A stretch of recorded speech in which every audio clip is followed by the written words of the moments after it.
Hello flavour fusions family, happy Valentine's day all of you.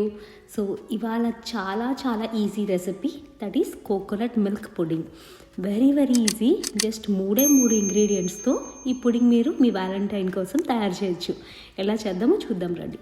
First వచ్చేసి ఒక sauce pan, అంటే ఇలాంటి sauce pan తీసుకోండి. నేను ఒక క్యాన్ ఆఫ్ కోకోనట్ మిల్క్ తీసుకున్నా. మీకు విడిగా కోకోనట్ మిల్క్ దొరికితే పర్లేదు, లేదా మీరు ఇంట్లో కూడా తయారు చేసుకోవచ్చు.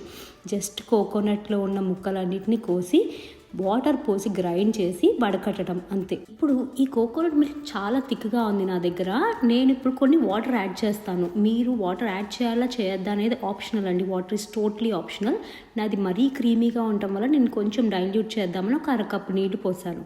సో ఇప్పుడు ఒక 2 గరిటెల నిండా కోకోనట్ మిల్క్ వేరే బౌల్లోకి తీసుకొని ఆ బౌల్లో ఒక 3 నుండి 4 table spoons corn flour add చేయాలి.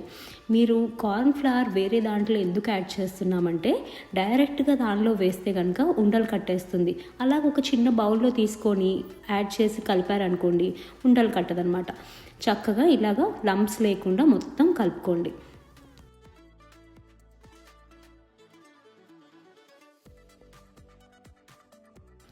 ఇప్పుడు ఈ కోకోనట్ మిల్క్లో ఇందాక కలుపుకున్న కార్న్ ఫ్లవర్ మిల్క్ని పోసేయండి. మనం కోకోనట్ మిల్క్ని మీడియం ఫ్లేమ్లో మరగపెడుతూ ఉండాలన్నమాట. ఇప్పుడు ఏం చేస్తారు అంటే షుగర్ వేసుకుందాం. షుగర్ మీరు మీ టేస్ట్కి తగ్గట్టు వేసుకోండి. సో సుమారుగా 3 నుండి 4 టేబుల్ స్పూన్ల షుగర్ పడుతుంది.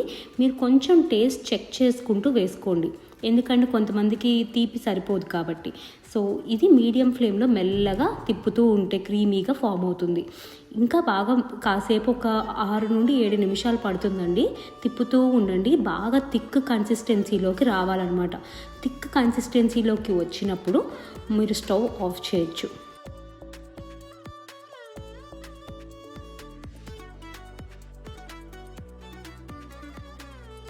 ఈ ప్రాసెస్ మొత్తం నేను మిక్స్ చేస్తూనే చేశాను, ఎందుకంటే ఉండలు కట్టే ఛాన్సెస్ ఉంటాయి అన్నమాట కుక్ అయ్యేటప్పుడు. అందుకని చెప్పి ఉండలు కట్టకుండా ఉండడానికి మిక్స్ చేస్తూనే చేశాను.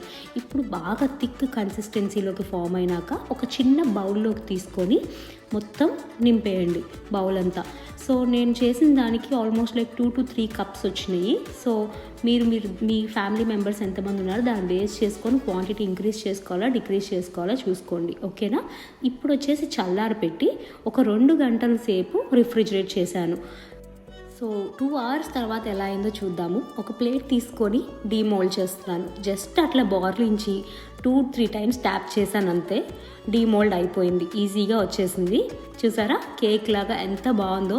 వెరీ క్రీమీగా ఉంటుంది. అండ్ కోకోనట్ మిల్క్ కాబట్టి మీకు ఆ కోకోనటీ ఫ్లేవర్ తగులుతూ ఉంటుంది తినేటప్పుడు. చాలా టేస్టీగా ఉంటుంది. మీరు దాని మీద కొంచెం కోకోనట్ ఇవి డెసికేటెడ్ కోకోనట్ కానీ, లేదంటే ఒక ఫ్రూట్ కానీ, లేదా కొంచెం హనీ కానీ పోసుకొని ఎంజాయ్ చేయొచ్చు. చాలా టేస్టీగా ఉంటుంది. ఈ రెసిపీ నచ్చితే కనుక like, comment and subscribe my channel and click the bell icon for notifications. Thank you.